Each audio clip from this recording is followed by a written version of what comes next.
Hello दोस्तों, स्वागत है आप सभी का हमारे online channel Aaradhya RAS academy में। दोस्तों, पूरे भारतवर्ष में जितनी भी प्रतियोगी परीक्षाएं आयोजित होती है उन सभी प्रतियोगी परीक्षाओं में दोस्तों पॉलिटिकल साइंस में राष्ट्रपति से संबंधित आज मैं आपके लिए टॉप 25 प्रश्न लेके आया हूं।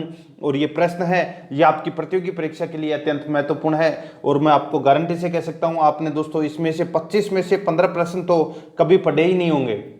और यही प्रश्न है वो आपको अपने साथी से आगे लेके जाते हैं। इसलिए दोस्तों ये 25 के 25 प्रश्न है वो आपको रटने हैं। अगर आपने इन प्रश्नों को नहीं रटना तो दोस्तों आपका बहुत बड़ा नुकसान है वो इसमें संभव हो सकता है। इसलिए इनको रट लेना और आराध्या आरएएस एकेडमी के यूट्यूब चैनल को सब्सक्राइब जरूर करना, बेल आइकन को दबाना, वीडियो को लाइक और शेयर भी जरूर करना।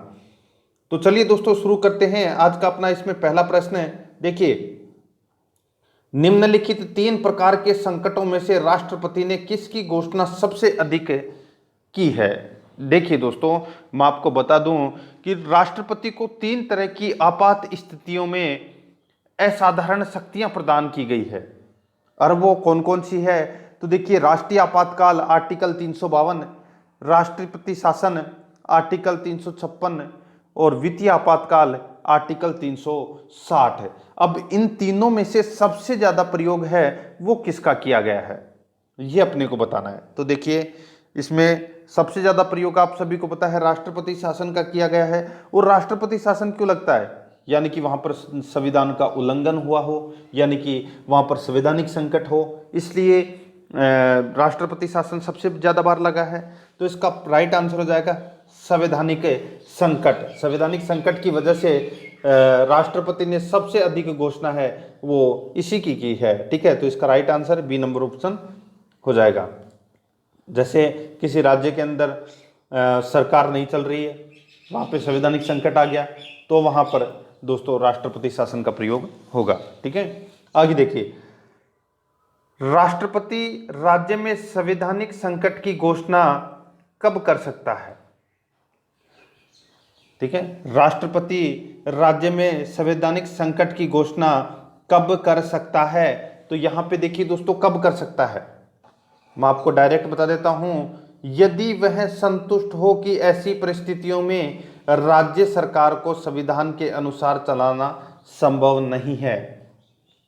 अभी मैं यहां पे बात कर रहा था, पहला प्रश्न संवैधानिक संकट, उसका राइट आंसर था। और संवैधानिक संकट का मतलब भी आपको पता चल गया होगा कि यहाँ पे क्या है कि यदि वह संतुष्ट हो कि राज्य सरकार है वो संविधान के अनुसार नहीं चल रही है, तो दोस्तों वहां पर राष्ट्रपति शासन का प्रयोग है वो होगा। तो इस प्रश्न का राइट आंसर हो जाएगा डी नंबर का ऑप्शन, बिल्कुल सही उत्तर हो जाएगा। ठीक है, ऐसे लगे प्रश्न अच्छे ना, पूरे के पूरे 25 देखना, मजा आएगा। और भी आगे देखिए, यदि राज्य केंद्र सरकार के आदेशों का पालन नहीं करते हैं तो राष्ट्रपति क्या करेगा। बहुत ही अच्छा प्रश्न है। देखिए, यदि राज्य केंद्र सरकार के आदेशों का पालन नहीं करते हैं तो राष्ट्रपति है वो राष्ट्रपति घोषणा कर सकता है कि राज्य का संवैधानिक तंत्र टूट गया है तथा राज्य का शासन अपने हाथों में ले सकता है। समझ में आ गया। मान लो कि केंद्र सरकार ने कोई आदेश दिया राज्य सरकार को, जैसे केंद्र में बीजेपी की सरकार है और राजस्थान में अशोक गहलोत की सरकार है, कांग्रेस की सरकार है। अब बीजेपी वालों ने यानी कि मोदी जी ने कोई आदेश दिया राज्य सरकार को ये काम करने के लिए, और कांग्रेस वाले बोले नहीं हम तो नहीं करेंगे। तो राष्ट्रपति के पास में ये अधिकार है कि दोस्तों वो देख सकता है कि हाँ, राज्य का संवैधानिक तंत्र है ये टूट गया है, ये केंद्र सरकार के अनुसार कार्य नहीं कर रही है, तो दोस्तों वो राज्य का शासन है वो अपने हाथों में ले सकता है। ठीक है, तो इसका ए नंबर ऑप्शन बिल्कुल सही उत्तर हो जाएगा। आगे देखिए, इसमें 4 नंबर का प्रश्न है, संसद द्वारा राष्ट्रीय संकट का अनुमोदन करने का समय सीमा क्या है। संकट के समय, ठीक है, बहुत ही अच्छा प्रश्न है। संकट के समय यानी कि संसद द्वारा राष्ट्रीय संकट का अनुमोदन करने का समय सीमा क्या है, तो वो है दोस्तों इसमें 1 मास यानी कि 1 महीना। ठीक है, तो इसका ए नंबर ऑप्शन बिल्कुल सही उत्तर हो जाएगा। ठीक है, आगे देखिए दोस्तों, इसमें 5 नंबर प्रश्न है, निम्न पदाधिकारियों में से किस अधिकारी की नियुक्ति राष्ट्रपति नहीं करता है? निम्न पदाधिकारियों में से किसकी नियुक्ति राष्ट्रपति नहीं करता है? तो दोस्तों किसकी नियुक्ति राष्ट्रपति नहीं करता है?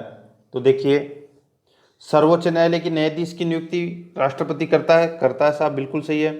उच्च न्यायालय के न्यायाधीश की नियुक्ति भी राष्ट्रपति करता है, बिल्कुल सही है। भारत के महान्यायवादी की भी नियुक्ति है वो राष्ट्रपति करता है, लेकिन यहाँ पे जिला तथा सेशन कोर्ट के न्यायाधीश की नियुक्ति है वो राष्ट्रपति नहीं करता। कितने जिले हैं, कितने सेशन कोर्ट हैं, किस किस की नियुक्ति करेगा राष्ट्रपति, ठीक है। तो इनकी नियुक्ति है वो नहीं करता राष्ट्रपति। तो इस प्रश्न का राइट आंसर हो जाएगा सी नंबर का ऑप्शन, बिल्कुल सही उत्तर हो जाएगा। 6 नंबर प्रश्न है, देखिए, निम्न में से कौन सी आपातकालीन स्थिति की घोषणा राष्ट्रपति स्वयं कर सकता है?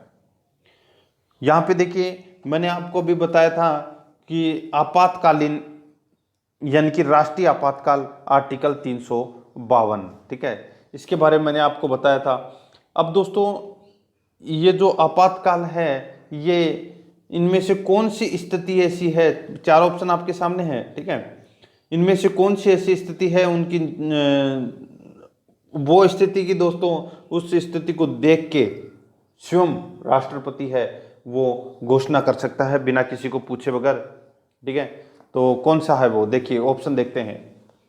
ब्रहा आक्रमण तथा सशस्त्र विद्रोह के फलस्वरूप उत्पन्न होने वाली आपातकालीन स्थिति, ठीक है, तो इसमें क्या है, इसमें राष्ट्रपति है स्वयं अकेला नहीं कर सकता। अगर राष्ट्रपति अगर करना भी चाहे ना तो भी नहीं कर सकता, क्योंकि इसमें मंत्रिमंडल की सिफारिश है वो जरूरी है, लिखित में चाहिए होता है, तभी ही राष्ट्रपति है वो घोषणा करेगा, ठीक है। तो ए इसमें गलत है, ठीक है, इसकी नियुक्ति नहीं कर सकता, इसकी घोषणा नहीं कर सकता। आगे देखिए, राज्य में संवैधानिक व्यवस्था के विफल हो जाने के फलस्वरूप उत्पन्न होने वाली आपातकालीन स्थिति, ये भी दोस्तों नहीं करता, इसकी भी घोषणा नहीं करता स्वयं। देश की आर्थिक व्यवस्था बिगड़ जाने अथवा उसकी साख को खतरा उत्पन्न होने की स्थिति में भी घोषणा नहीं कर सकता, स्वयं नहीं कर सकता। इनमें से दोस्तों इस प्रश्न का राइट आंसर हो जाएगा इनमें से कोई नहीं। इनमें से एक भी ऐसी स्थिति नहीं है जिसमें राष्ट्रपति है वो स्वयं अपने मनमर्जी के बगैर मनमर्जी के अनुसार दोस्तों घोषणा कर सकता है। एक भी ऐसी स्थिति नहीं है जिसमें राष्ट्रपति मनमर्जी का मालिक हो, ठीक है, इनमें से। तो डी नंबर का ऑप्शन राइट आंसर हो जाएगा। आगे देखिए, 7 नंबर प्रश्न है, राष्ट्रपति को निम्न में से कौन सी वित्तीय शक्तियां प्राप्त है? राष्ट्रपति को निम्न में से कौन सी वित्तीय शक्तियां प्राप्त है? तो दोस्तों देखिए यहाँ पे कौन सी वित्तीय शक्तियां, देखिए, संसद वित्तीय विधेयक केवल राष्ट्रपति की पूर्व अनुमति से ही प्रस्तुत किए जा सकते हैं, बिल्कुल सही है दोस्तों। संसद में अगर वित्त विधेयक प्रस्तुत किया जा रहा है, ठीक है, तो राष्ट्रपति के अनुमति के अनुसार ही उसको दोस्तों प्रस्तुत किया जाएगा, ठीक है, बिल्कुल सही है। आगे देखिए, राष्ट्रपति भारत की आकस्मिक निधि से पैसा उधार दे सकता है, ये भी इसमें बिल्कुल सही है। सी नंबर का देखिए, केंद्र सरकार व राज्य सरकार के मध्य करों के बंटवारे के लिए राष्ट्रपति वित्तीय आयोग नियुक्त कर सकता है, ये भी दोस्तों इसमें सही है। तो इस प्रश्न का राइट आंसर हो जाएगा वो है उपरोक्त सभी। उपरोक्त सभी, ये सभी वित्तीय शक्तियां हैं वो दोस्तों राष्ट्रपति को प्राप्त है, याद रखना। डी नंबर ऑप्शन सही उत्तर हो जाएगा इसका। आगे देखिए, राष्ट्रपति को समाधान का अधिकार, राष्ट्रपति को समाधान का अधिकार देखिए किस किस मामले में है, ठीक है, देखिए, कोर्ट मार्शल द्वारा दंडित सभी मामलों में प्राप्त है, बिल्कुल सही है। सभी मामलों में जहां मृत्युदंड दिया गया है वो भी बिल्कुल सही है। आगे देखिए, संघीय तथा समवर्ती सूचियों में दिए गए विषयों से संबंधित कानून का उल्लंघन करने वाले व्यक्तियों के संबंध में प्राप्त है, बिल्कुल सही है। तो दोस्तों इन सभी, इस प्रश्न का राइट आंसर हो जाएगा डी नंबर का ऑप्शन, उपरोक्त सभी मामलों में। तो देखिए, इन सभी मामलों में राष्ट्रपति को क्षमा करने का अधिकार प्राप्त है, यानी कि समाधान देने का अधिकार प्राप्त है, ठीक है।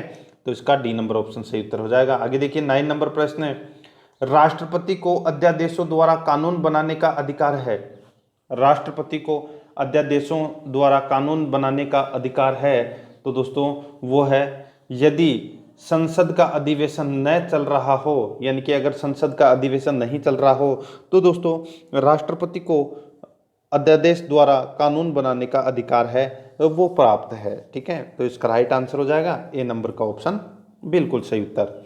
नेक्स्ट है, आगे देखिए 10 नंबर प्रश्न है, जब कोई विधेयक संसद द्वारा पारित किए जाने के पश्चात राष्ट्रपति के पास विचार हेतु भेजा जाता हो तो वह, बहुत ही अच्छा प्रश्न है, जब कोई विधेयक संसद द्वारा पारित किए जाने के पश्चात राष्ट्रपति के पास विचार हेतु भेजा जाता है तो वह दोस्तों इस पर कोई कार्रवाई ना करें। दूसरा है, विधेयक को संसद के पास पुनः विचार हेतु भेज सकता है।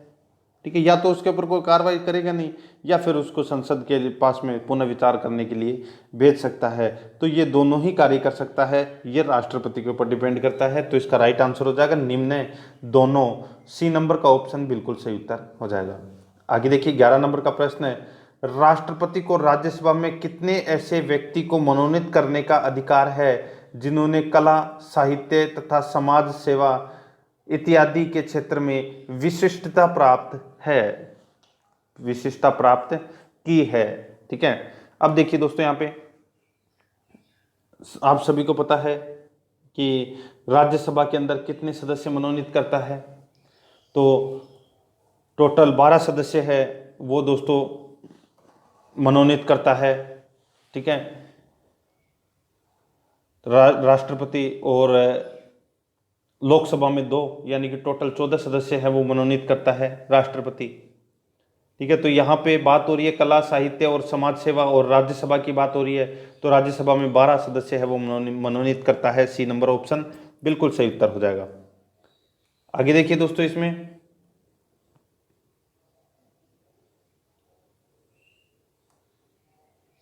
ठीक है, इसमें देखिए ये प्रश्न रिपीट हुआ है।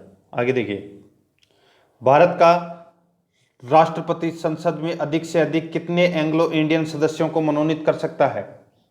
भारत का राष्ट्रपति संसद में अधिक से अधिक कितने एंग्लो इंडियन सदस्यों को मनोनीत कर सकता है? तो वो है दोस्तों 2 सदस्यों को इसमें मनोनीत कर सकता है एंग्लो इंडियन के। ठीक है, तो इसका right answer A number option सही उत्तर हो जाएगा। 14 नंबर का प्रश्न है, इसमें देखिए, कानूनी तौर पर युद्ध की घोषणा करने तथा शांति स्थापित करने का अधिकार किसे प्राप्त है? कानूनी तौर पर युद्ध की घोषणा करने तथा शांति स्थापित करने का अधिकार किसे प्राप्त है? तो वो है दोस्तों राष्ट्रपति को। बी नंबर का ऑप्शन बिल्कुल सही उत्तर हो जाएगा। 15 नंबर का प्रश्न है, इसमें देखिए, राष्ट्रपति द्वारा अवकाश प्राप्त करने की आयु क्या है? राष्ट्रपति द्वारा अवकाश प्राप्त करने की आयु क्या है? तो वो है दोस्तों, राष्ट्रपति की कोई आयु सीमा नहीं है अवकाश प्राप्त करने की, वो जब तक जिंदा है तब तक राष्ट्रपति रह सकता है या बन सकता है। ठीक है, तो यानी कि अवकाश प्राप्त करने की कोई आयु की कोई सीमा नहीं है। डी नंबर का ऑप्शन बिल्कुल सही उत्तर हो जाएगा। 16 नंबर का प्रश्न है, इसमें देखिए, यदि राष्ट्रपति तथा उपराष्ट्रपति दोनों ही उपलब्ध नहीं हो तो राष्ट्रपति के पद से संबंधित कर्तव्यों को कौन निभाता है? यदि राष्ट्रपति तथा उपराष्ट्रपति दोनों ही उपलब्ध नहीं हो तो राष्ट्रपति के पद से संबंधित कर्तव्यों को कौन निभाता है? तो इसका राइट आंसर हो जाएगा, वो है इसमें भारत का मुख्य न्यायाधीश। बी नंबर का जो ऑप्शन है वो इसका बिल्कुल सही उत्तर हो जाएगा। आगे देखिए 17 नंबर का प्रश्न है, मृत्यु अथवा त्यागपत्र के कारण राष्ट्रपति पद रिक्त होने पर उपराष्ट्रपति के पद से संबंधित कार्यों को, बहुत ही अच्छा प्रश्न है, कि जब राष्ट्रपति है उसकी मृत्यु हो जाती है या त्याग पत्र दे देता है तो राष्ट्रपति के जो कार्य हैं उनको उपराष्ट्रपति है वो कितने समय तक निभाता है, ये अपने को इसमें बताना है। तो देखिए उपराष्ट्रपति है वो अधिक से अधिक 6 महीने तक उसके यानी कि राष्ट्रपति के कार्यों का निर्वहन कर सकता है। तो इसका सी नंबर ऑप्शन बिल्कुल सही उत्तर हो जाएगा। आगे देखिए भारतीय गणराज्य का दूसरा राष्ट्रपति कौन था? तो सबको पता है, पहला राजेंद्र प्रसाद और दूसरा राधाकृष्णन। तो इसका right answer doctor S Radhakrishnan, C number option सही उत्तर। आगे देखिए, राष्ट्रपति का कार्यकाल 5 वर्ष है, जो राष्ट्रपति का कार्यकाल 5 वर्ष है, जो उसे पद ग्रहण की तिथि से प्रारंभ होता है। उसके जो पद ग्रहण की जो तिथि है उसके आधार पर दोस्तों ये 5 वर्ष का होता है। ठीक है, तो इसका right answer B number option बिल्कुल सही उत्तर हो जाएगा। 20 नंबर प्रश्न है, राष्ट्रपति पद के लिए उम्मीदवार के नाम का प्रस्ताव। राष्ट्रपति पद के लिए उम्मीदवार के नाम का प्रस्ताव है वो निर्वाचक मंडल के 50 सदस्यों द्वारा किया जाता है। यानी कि दोस्तों 50 सदस्यों द्वारा समर्थन प्राप्त होना चाहिए। ठीक है, तो इसका राइट आंसर हो जाएगा वो है डी नंबर का ऑप्शन, बिल्कुल सही उत्तर हो जाएगा। ठीक है, आगे देखिए दोस्तों, इसमें 21 नंबर प्रश्न है, भारत का राष्ट्रपति। तो दोस्तों यहाँ पे देखिए, भारत का जो राष्ट्रपति है ये क्या हो जाएगा इसका राइट आंसर? देखिए, भारत का राष्ट्रपति है ये, भारत का राष्ट्रपति का चुनाव एक निर्वाचन मंडल द्वारा किया जाता है जिसमें संसद व सभी राज्य की विधानसभाओं के निर्वाचित सदस्य इसमें शामिल होते हैं। ठीक है, ये भारत का राष्ट्रपति के चुनाव से संबंधित था और इस प्रश्न का राइट आंसर हो जाएगा सी नंबर का ऑप्शन, बिल्कुल सही उत्तर। ठीक है, आगे देखिए, इसमें 22 नंबर प्रश्न है, संविधान केंद्र सरकार की समस्त कार्यकारिणी शक्ति किसके पास होती है? संविधान केंद्र सरकार की समस्त कार्यकारिणी शक्ति है वो राष्ट्रपति को प्रदान करता है, यानी कि राष्ट्रपति के पास में रहती है। आगे देखिए, 23 नंबर प्रश्न है, किस केस में सर्वोच्च न्यायालय ने मत व्यक्त किया कि मौलिक अधिकार तथा नीति निर्देशक सिद्धांत एक दूसरे के पूरक हैं तथा एक को दूसरे के लिए बलिदान करने की आवश्यकता नहीं है? यानी कि एक केस हुआ था दोस्तों, उस केस में न्यायालय ने मत व्यक्त किया था कि मौलिक अधिकार और नीति निर्देशक सिद्धांत है ये एक दूसरे के पूरक हैं और एक दूसरे के लिए बलिदान करने की आवश्यकता नहीं है। तो वो केस कौन सा था? उस केस का नाम था दोस्तों मिर्नवा मिल्स केस, मिर्नवा मिल्स केस। ठीक है, तो इसका राइट आंसर सी नंबर का ऑप्शन हो जाएगा। आगे देखिए, 24 नंबर प्रश्न है, निम्न में से कौन सा नीति निर्देशक सिद्धांत मूल संविधान का भाग नहीं था तथा बाद में संशोधन द्वारा संविधान में सम्मिलित किया गया? तो देखिए दोस्तों, जो नीति निर्देशक सिद्धांत है वो मूल संविधान का तो भाग नहीं था, लेकिन बाद में संशोधन के द्वारा उसको जोड़ा गया है। देखिए, व्यक्तियों अथवा समूह के बीच आय, प्रतिष्ठा, सुविधा और अवसरों की असमानता को कम करना, नंबर 1। दूसरा है वातावरण को संरक्षण देना, उसे सुधारने का प्रयास करना तथा जंगलों व वन्य जीवन की रक्षा करना। ठीक है, तीसरा है इसमें देखिए, उद्योगों के प्रबंधीकरण में काम करने वालों को भाग लेने का अधिकार है, ये भी दोस्तों इसमें देखिए। तो ये तीनों ही है, ये नीति निर्देशक सिद्धांत है और इनको संविधान में सम्मिलित किया गया था। ठीक है, बाद में संशोधन के द्वारा। तो आपको ये तीनों भी याद रखने हैं, तो इसका राइट आंसर हो जाएगा उपरोक्त सभी। नेक्स्ट है 25 नंबर प्रश्न और आज का अपना अंतिम प्रश्न है, निम्न नीति निर्देशक सिद्धांतों में से कौन सा सिद्धांत उदारवादी सिद्धांतों पर आधारित नहीं है? तो उदारवादी सिद्धांतों पर आधारित है वो कौन सा नहीं है? तो यहाँ पे देखिए, न्यायपालिका तथा कार्यपालिका का पृथक्करण, ये दोस्तों आधारित है। समस्त देश के लिए एक मकान सिविल संहिता प्रदान करना, ये भी दोस्तों इस पे आधारित है। कलात्मक एवं ऐतिहासिक महत्व के संस्थानों व स्मारकों की रक्षा करना, ये भी दोस्तों उदारवादी सिद्धांतों पर आधारित है। तो इस प्रश्न का तीनों ही इसमें राइट आंसर है, तो इसका राइट आंसर हो जाएगा दोस्तों उपरोक्त में से कोई भी गलत नहीं है, क्योंकि इसमें सारे के सारे हैं वो सत्य कथन है।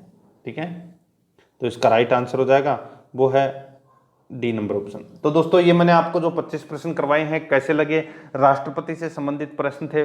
मैंने आपको पहले कहा था कि आपने ऐसे प्रश्न नहीं पढ़े होंगे, अगर आप इन प्रश्नों को रट लेते हैं तो दोस्तों राष्ट्रपति से संबंधित आपका कभी प्रश्न गलत नहीं होगा। आराध्या रस एकेडमी के यूट्यूब चैनल को सब्सक्राइब जरूर करें, बेल आइकन को दबाएं, वीडियो को लाइक और शेयर भी जरूर करें। मिलते हैं दोस्तों नेक्स्ट वीडियो में। जय हिंद, जय भारत।